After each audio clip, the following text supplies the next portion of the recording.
Welcome, ladies and gentlemen, to the Tony Hollis Live Talk Show Testify. Sit back, relax.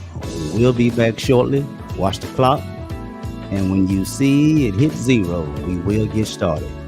Got a good show for you today. We're going to be talking about some things that's going on with the Blytheville High School girls basketball program. So watch the clock. Be back shortly.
I'd like to say welcome, ladies and gentlemen, to the Tony Hollis Live Talk Show Testify. I'd like to say that this is one show that I regret bringing to you all today because it concerns something that I believe that is dear to just about every community.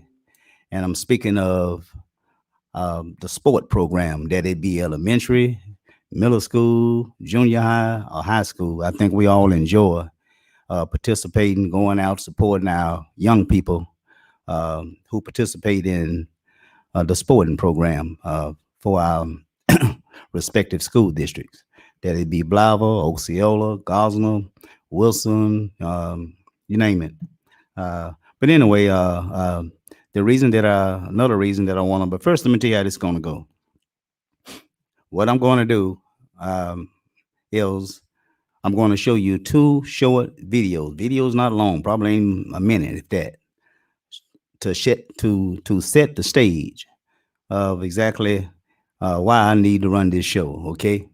Um, Now this is how it's going to go. Let me go over here for a minute. See, it's my comment section. This is how it's going to go.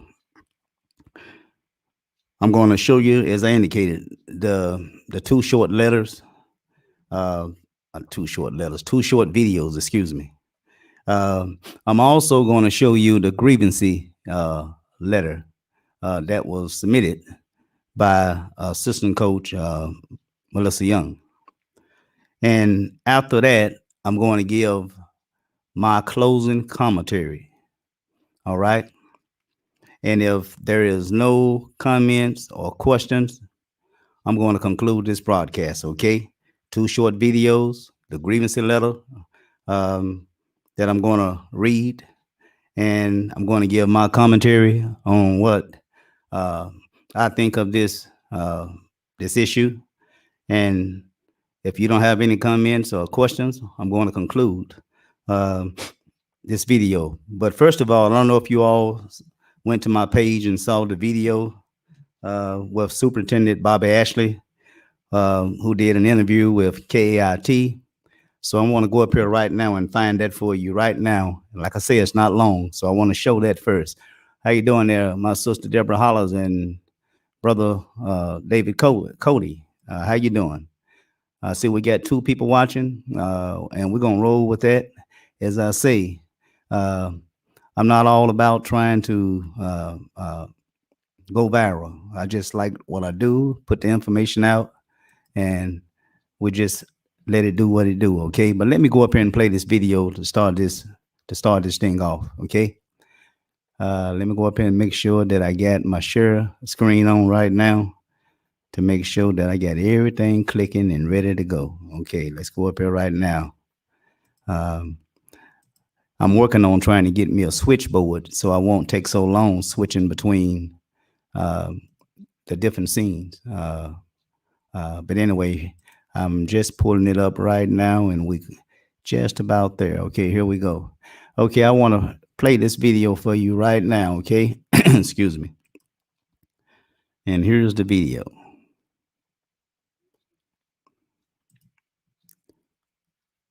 Dispute between two coaches has been going on for over a year now, and Ashley is responsible for the investigation to find any inequities in the basketball program. Superintendent Bobby Ashley says the dispute between the two coaches has been ongoing for over a year, and now Ashley is responsible for the investigation to find any inequities in the basketball program. Here's where this all started. She felt like that she was being bullied by the head coach.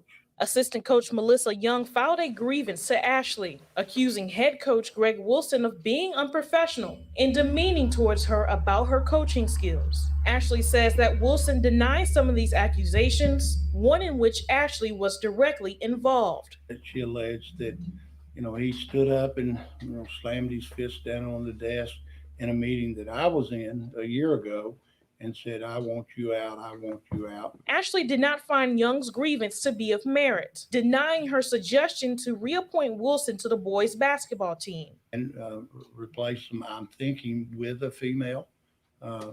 Young and Wilson brought their issues to the school board, who also denied Young's request in an open hearing. the school board in its current capacity does not have the right to remove a coach from their position. As for what's next, the board has asked Ashley to report any inequities in the next meeting and get the coaches to come to an understanding with each other. We always have to remember, what's the best for the kids. I will always do what's best for the kids. Ashley mentioned that he will straighten out any inequities that he finds, hoping to keep both coaches on the girls' basketball team. For now, reporting in Blytheville, Monet Stevens, Region 8 News.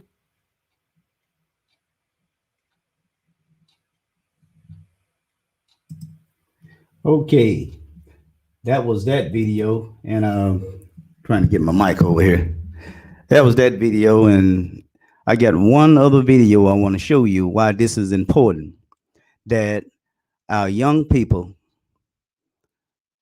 are watching how we adults conduct ourselves. So we have to be very careful, excuse me, when we have been given the due privilege of working with these young people. The parents have entrusted their trust in you to conduct yourself accordingly around their children. And I'm gonna tell you why that's important when we play this video. Let's go up here and find it now. Last video. Okay, let's find that video. Okay, this is the last video right here I want to show for you all. Okay, let me go up here and click, make it, well, we can play it. This is a college, look like girls basketball game, and watch what happened. We're back live here at the Fisher's Fieldhouse here in Indiana, the AAU tournament. Baylor is down 22 to INDI. There was a controversial call on the court. As you can see, the head coach is not happy with the refs. They're still hashing it out. And just like that, we got a tech on Baylor. That'll be their first tech of the game. Oh, they're grabbing their bags. It appears Baylor is packing their bags and going home with 16 seconds left in the first quarter. You don't see that often here. Oh, and the ref is still going out with the team. They are not very happy. Oh, we got a man here filming the referee. As I say these days, video didn't happen. Well, we'll see it now. And the ref swings. The righty to the whitey. Here comes the dollar 2-on-1 fight. It's a no holds barred 3-on-1. The son with the purse around his neck is going at the ref too. And now Dad has a grip on the referee. And oh my God, a slam! John Cena. And now the 4-star athlete is just putting in rounds on the dead zebra. Boys and girls, it is time for the Run It Back Turbo Instant Replay brought to you by Jimmy John's. As you see, the referee is going to slap the father from the stands, and then the father hits the whitey with the righty. Take a look at how quickly the man in the neon switches his phone from his right hand to his left hand and hits the man with the right hook. And just when the referee thought he was full, here comes a second helping from the neon man. The body slam by the neon man is just something you cannot find in any WrestleMania. But what really stole the show was when the 4-star crew threw not one, not two, not three. Well, that's enough of that. But I wanted to show you all exactly, what could happen, when we lose our cool, lose our temper, and we got the young people that are looking on, they imitate what they see, okay? And so we need to be very careful as to, again, how we conduct ourselves around our young people. All right. Now, this is the grievance letter that I have on the screen right now. Let me position my mic here. Excuse me. But this is the grievance letter that I have on the screen right now. I'm gonna read that to you. At first, I thought it's not a long letter. I think it's like one page. If that, I think. One page, about a page. That's all it is. You all know I read fast. But that is, I started to just read everything that I got color code, highlighted that is in yellow. But I thought that someone may say that I'm picking and choosing as to what I want to read. So what I'm going to do, I'm going to read the entire letter. Shouldn't take long. You all can read right along with me, okay? And as I say, after this letter, I'm going to give my commentary. And if there is no questions or no comments, I'm going to conclude this meeting. this broadcast. Okay, now, say hello to my people over here. I like to always acknowledge my people. Miss Priscilla William, how you doing? Brother Larry, how you doing? Minister Larry, how you doing? I'm meaning to call you. I think you got a daughter to play ball, correct? But anyway, Miss Barclay, how you doing? Uh, I don't think she would say. I don't think she would say he said it if he didn't come on people. Let's get real. Okay, I'm gonna come back. I see we got one question already from Miss Barclay, so we're gonna get with those questions in a little bit. But let me read this letter. Okay, now uh, the reason that I'm doing this here, you all, reading this letter, is because uh, many of you know that I used to work with the girls program, summer program, that is summer basketball. The boys always have had things to do. The girls always come up short. And so a guy named Jesse Kimbrough, he the one started the girls program. He knew my girls played, Leah and Farah. And he approached me. We talked, and he needed some help. I helped him, and we got the thing off real good. You know, we reached out to the community. We was a county summer basketball team. Call ourselves the Lady Comets. Okay. We had a Mississippi County team, not a Osceola team, not a Blytheville team, not a Luxor team, not a Wilson team, not a Gosner team. We were a county team. Okay. And if there was any confusion, you can better believe Tony Hollers, I nipped it in the bud right then and there. We wasn't going to have it. I think all the years we played, we might have had one or two incidents and we straightened it out like grown folks. And that's why this is important, because if we don't straighten this thing out, well, I'm getting into my commentary. Let me come back. Let's go ahead and read this letter, and then we'll come back and I give my commentary, okay? All right, let me go up here and blow this letter up a little bit. Now, you all may have to turn your cell phone, uh, to landscape or what have you. Maybe then you can read it a whole lot better in terms of, the words being, big enough where you can read it. But anyway, let me go up here and find, oh boy, let me go up here and find this letter again. But what I do with it? As a matter of fact, I don't loaded the letter and didn't even, you all may can't see this here, but that's, let me just, this is the wrong, this is the wrong screen that I have right now.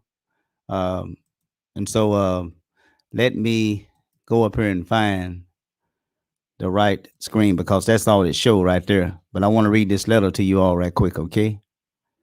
Okay, let me stop that. We're going to go back and try to see if we can pull up the whole letter. That's what I want to do, pull up the whole letter. I'm hoping I can do that. Let me see if I can do that. Okay, here we go. We got the whole letter now. Now I need to make sure that I got it on the screen. I don't want to not have it on the screen. Okay. Okay, look like it's scrolling now. Let me go back in here. Now, how do I get back in there? Y'all just bear with me. Just bear with me. I'm going to get it right in a minute. Okay.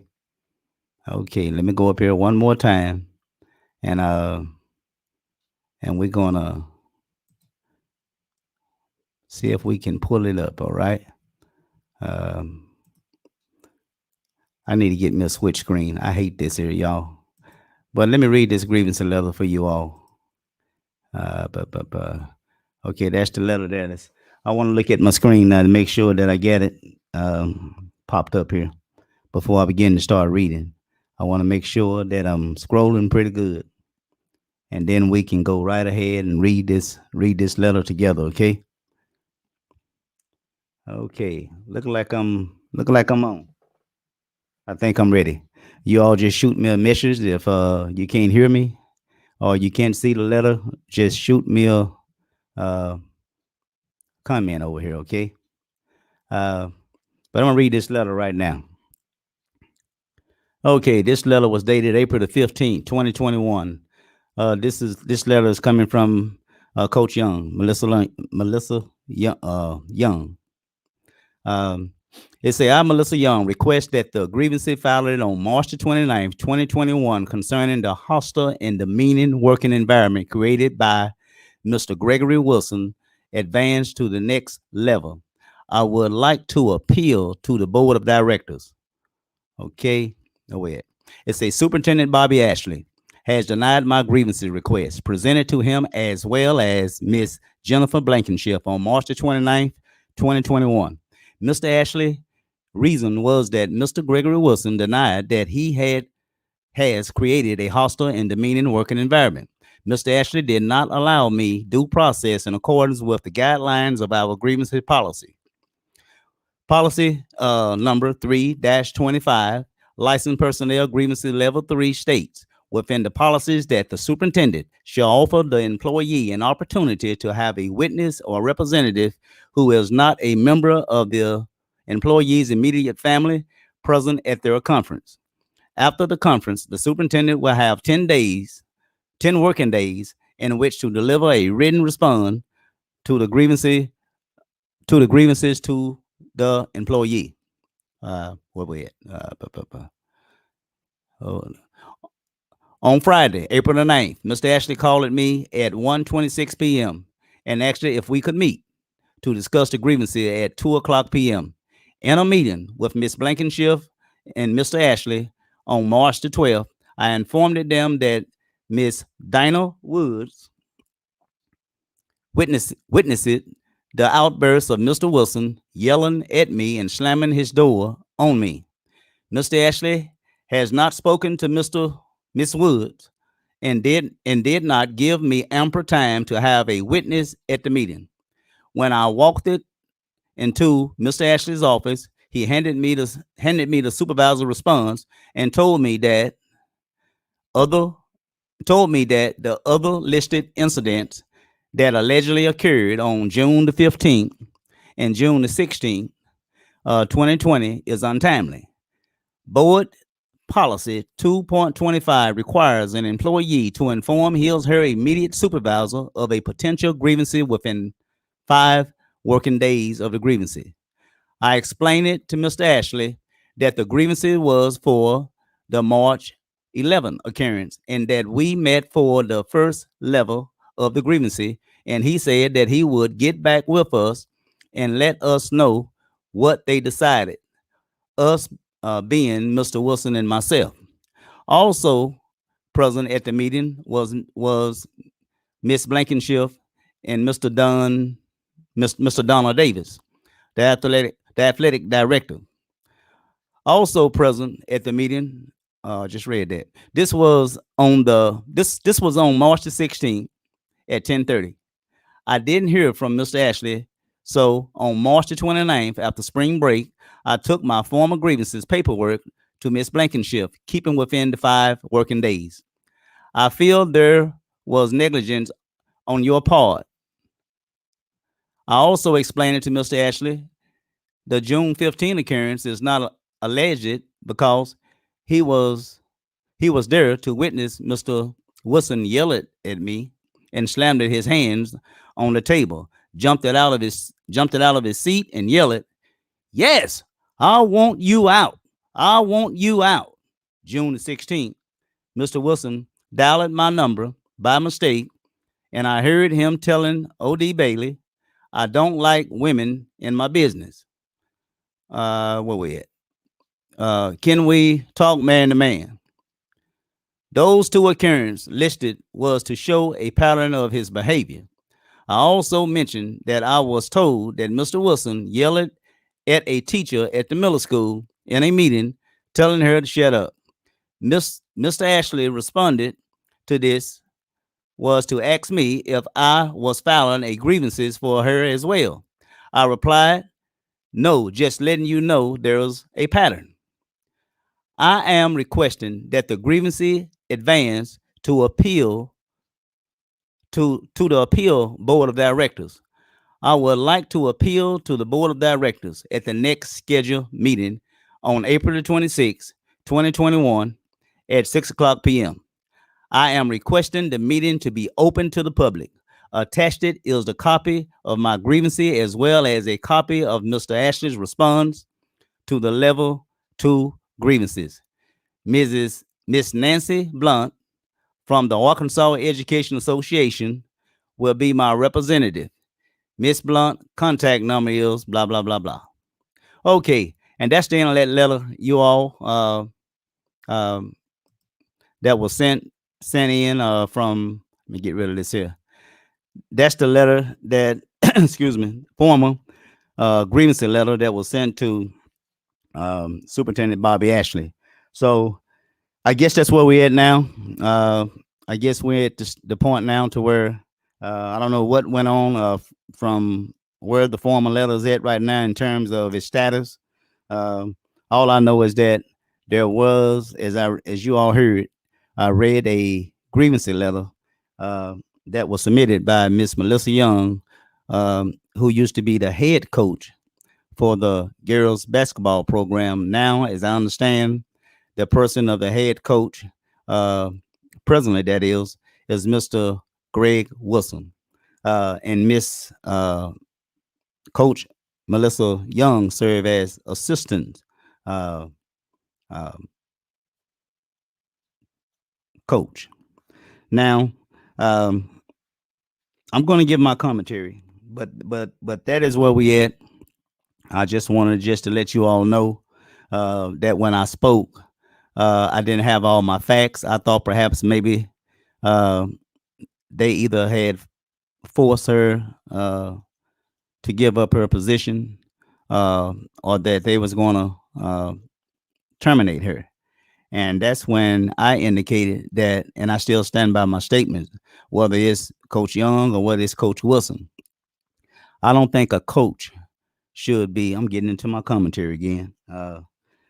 Anyway, well, let me go ahead and wrap up. I don't think that a coach should be graded in terms of his coaching abilities by a winning record. That crap happened at your college and your professional level. Okay. Why? Is because the colleges and the professional teams, they have the privilege and the opportunity to pick their players. In other words, whether it's from college to give them some form of scholarship, or whether it's to pros, where they go through some form of draft. All coaches, they go out, they scout, and if they see something they like, then they recruit. Whereas at your high school level, you don't have that. Okay? You don't have that. Whatever girls is coming onto the team or whatever boys is coming on the team, you get what you get. And what you do, you hope for the best. Coaching staff get together. They teach and train these girls and these boys the best they can. And when they get on the floor, they play a good game and you leave it at that. So right now we complained about Coach Young. Okay. And I understand your complaints may be valid complaints. I'm not saying they're not. But what I'm saying right now, your complaints is Coach Young.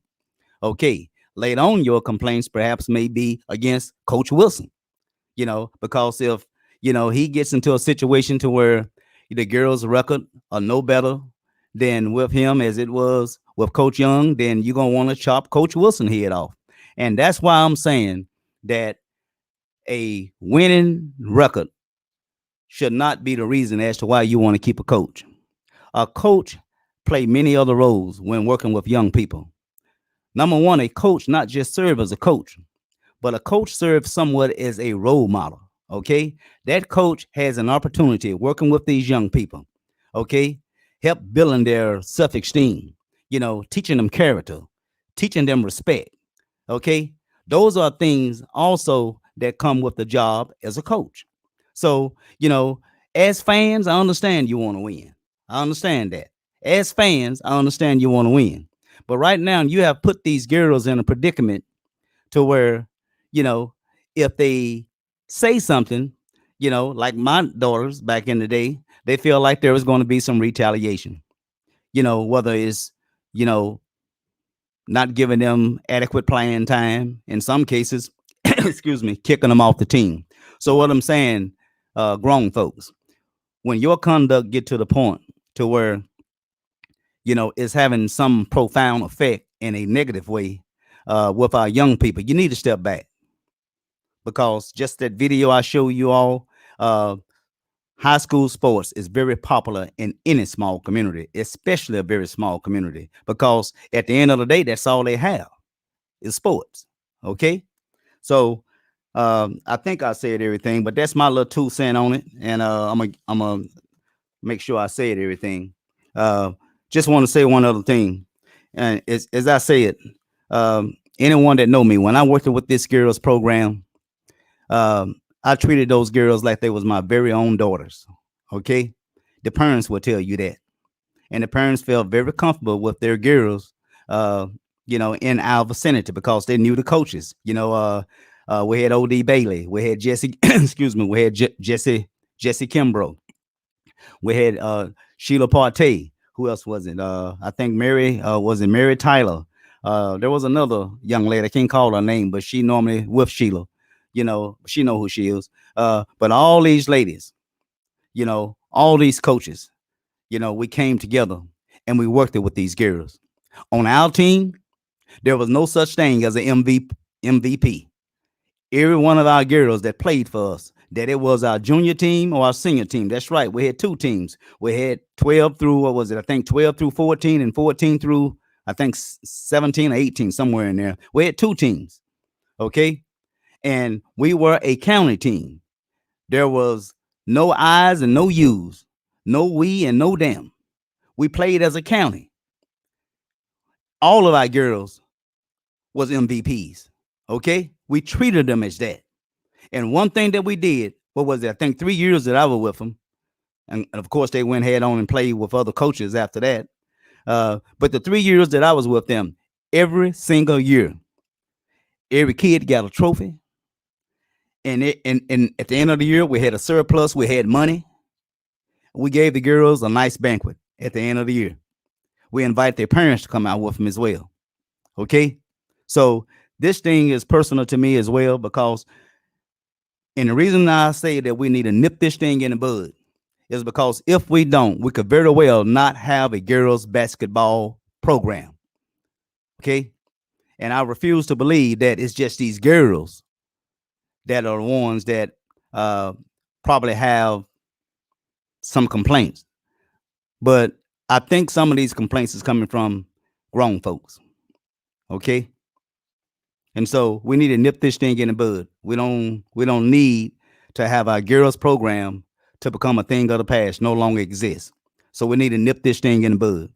Okay. This thing should not even go before the school board. The school board don't need to be dealing with this here. This problem, as it relates to the coaches, I really do believe there are some ego issues going on here. There are some personality issues going on here, and they need to nip that thing in the bud. These 2 coaches are considered role model for these girls, and they need to conduct themselves as that. These girls do not need to hear that stuff. They do not need to see that stuff.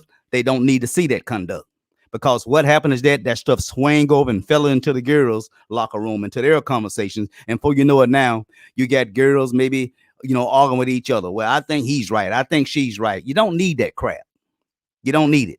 You don't need that crap. This mess need to be cleaned up. It need to be cleaned up now.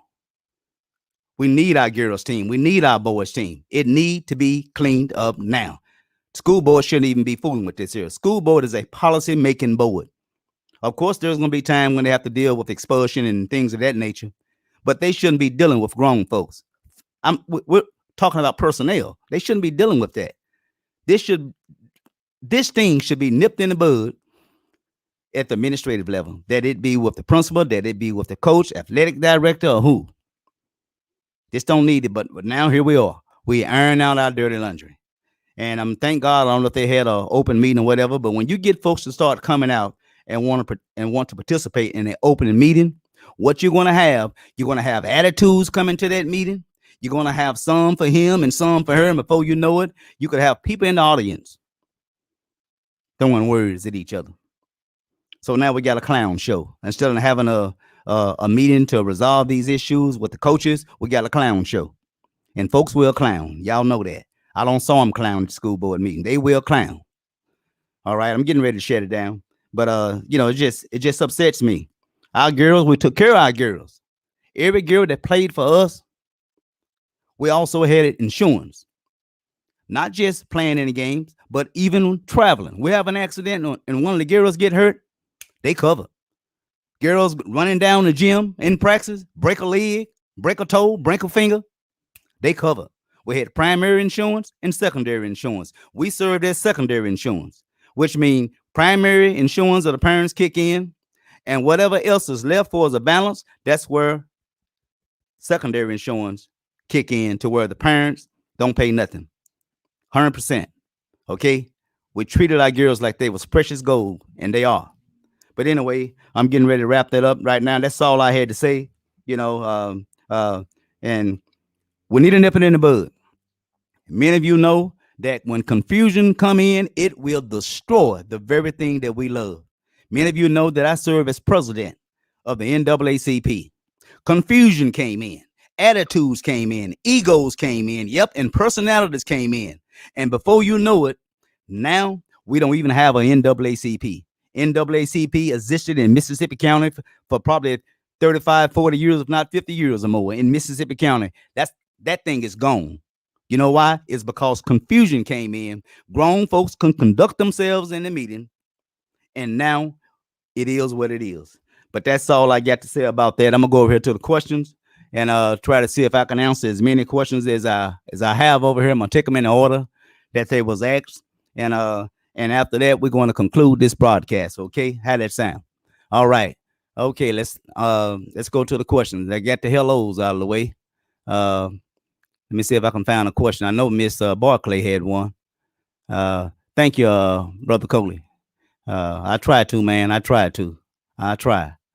Okay. And Brother Larry, I think you got a daughter that play. I'd like to talk with you as well. Here go Mrs. Barclay. She had a question. This is the question. If you all want to answer Mrs. Barclay, you can.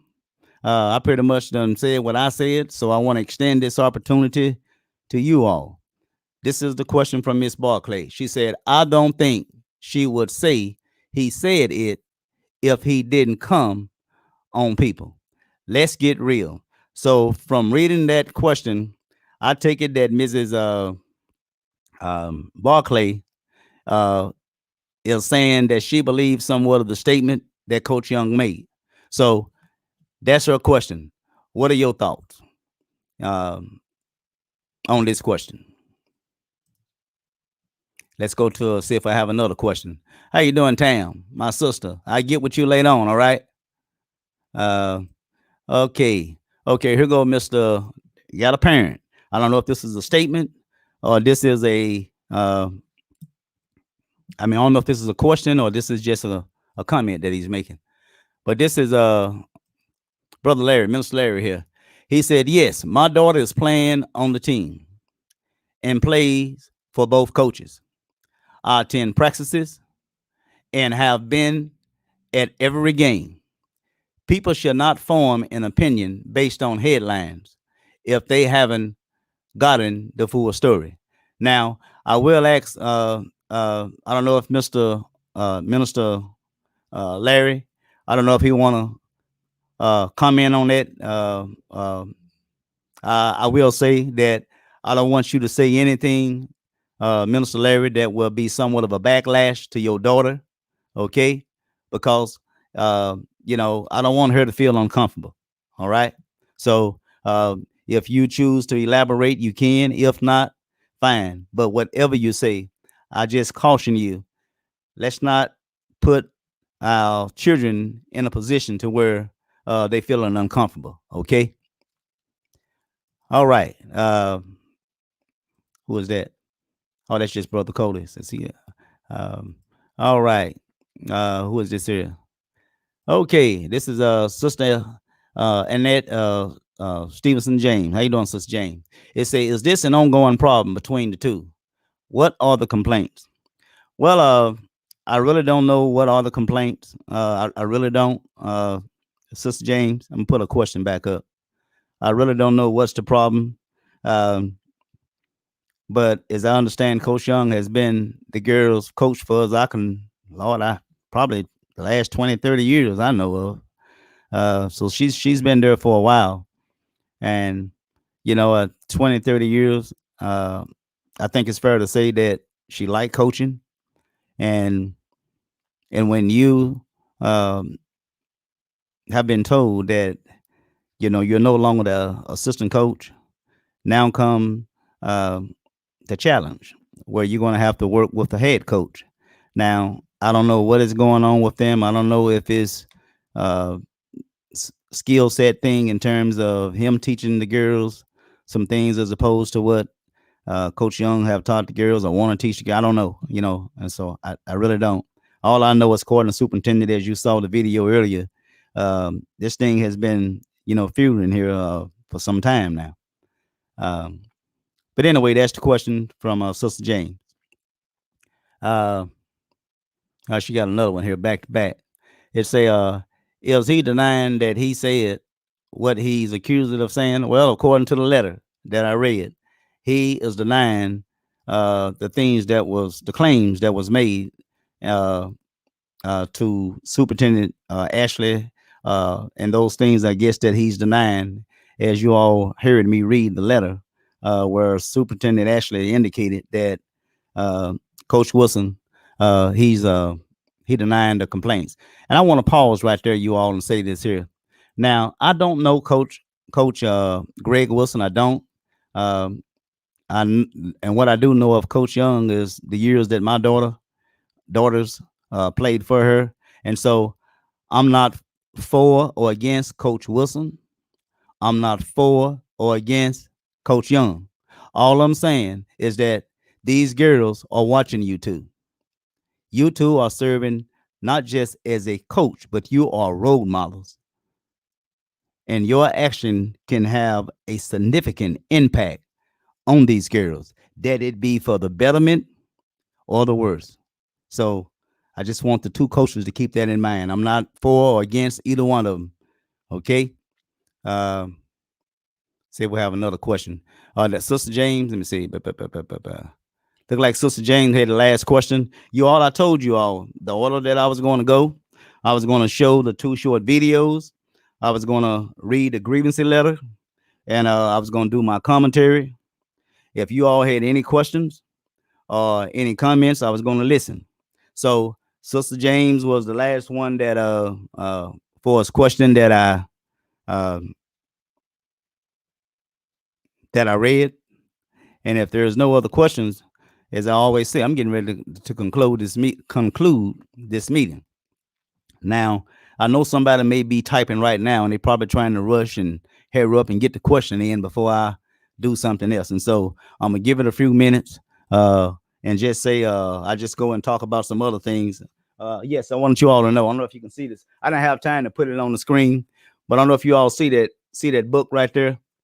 I had a lady from Jonesboro area over there. I think she probably might have been from Paraguay. But that young man right there is a young man that she is yet working on. That fellow, Ivy Austell Heron, he was the man that shot her son. And that case was dropped by Scott Ellerton.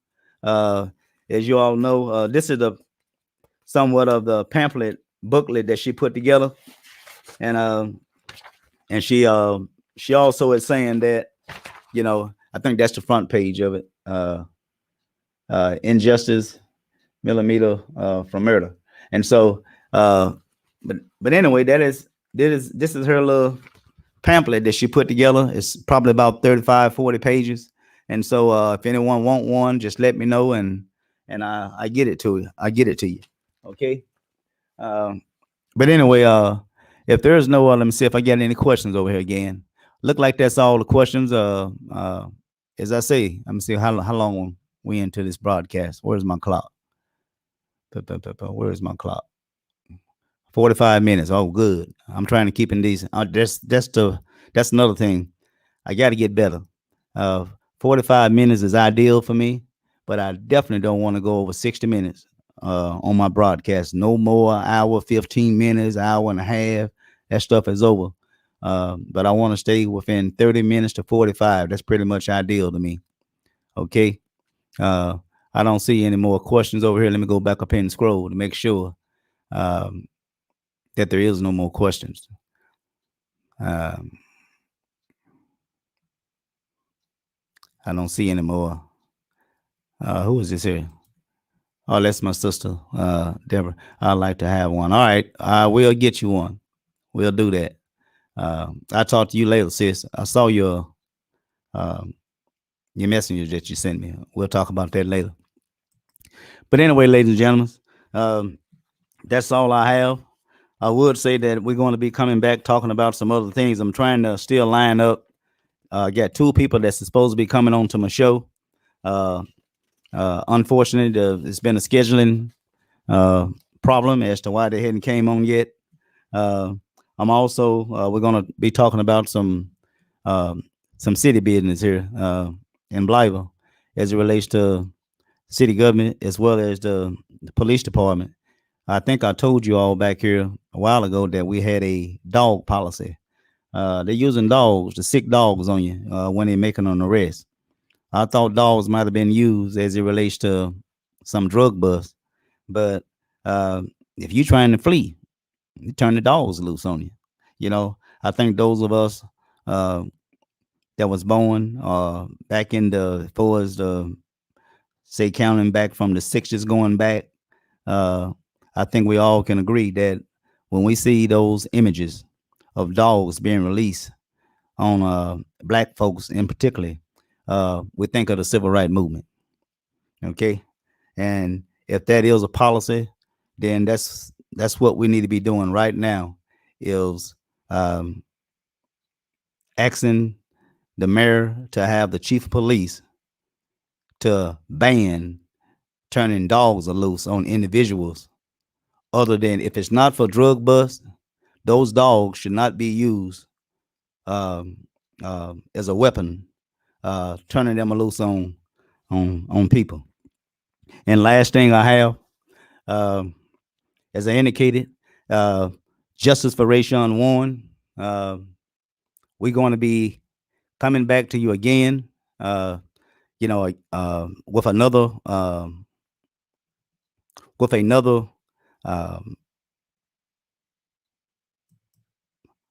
petition. Excuse me, couldn't even get the word out. But we're going to be asking justice for Rayshawn Warren. As you all know, that we have a new attorney general, and we're going to send where I'm at. We're going to send a letter. Going to try to do this thing sometime after Mother's Day, and we're going to ask the attorney general, Garland, to consider opening up an investigation into the death of Rayshawn Warren while in the physical custody of the Blytheville Police Department. Okay, so we're going to do that. We're going to send. We got two petitions. You all know I already got one. We're going to send that petition and the other petition that I want to do. You know, not just myself. The governors can ask that the Justice Department come in as well. Not just the governor, but the mayor of each city can ask that the governor come in. So that's going to be my petition. Once I get this thing all prepared to go and be submitted to Washington, D.C., the petition, I'm going to post that probably sometime early as next week. And the petition is asking our mayor of our city, Mayor Sanders, to join in on asking the United States Attorney General, Merrick Garland, to open up an investigation into the death of Rayshawn Warren. There has been no investigation, none, not none, because I've sent out FOIs and I have not received the investigative report as of yet. Scott Ellerton was the district attorney at that time, and he sit on the clock and sit on the clock and sit on the clock until he's out. He's gone now. He's a judge. And so there has been no justice for Rayshawn Warren. The state trooper Trooper C or whatever it is, who's supposed to be over this area, he's so bold and into himself that he didn't even answer he didn't return my calls. Now, I did speak with the FBI and I did speak with the Justice Department, our division in Arkansas, here in Little Rock. Excuse me. So that's what we're doing. We're going to be submitting sometime after Mother's Day. It may be, like I said, it's not on Mother's Day, sometime after Mother's Day, but it will be in the month of May. We're going to try to get off this complaint and send it to the United States Attorney General. That's all I have, ladies and gentlemen. I hope I got everything in here. Go back up into my comments. I don't see nothing. And so I thank everybody for tuning in. That's all I have. Again, catch me next week. I may be doing a broadcast and I may be out of town. I don't know. But in any case, if I am out of town, I try to broadcast out of town. So if no one have any questions, I'd just like to say 51 minutes. We're still doing good. We're still up on the hours. Excuse me. I'd like to say to you all, please continue to enjoy this wonderful, beautiful Sunday. Remember, the pandemic is yet upon us. It is yet alive. And I'd like to say to you all to please catch me again next week. Same time. Topic will be announced. Tony Hollis Live Talk Show Testify. And again, as I always say, peace and love, God bless, and good night.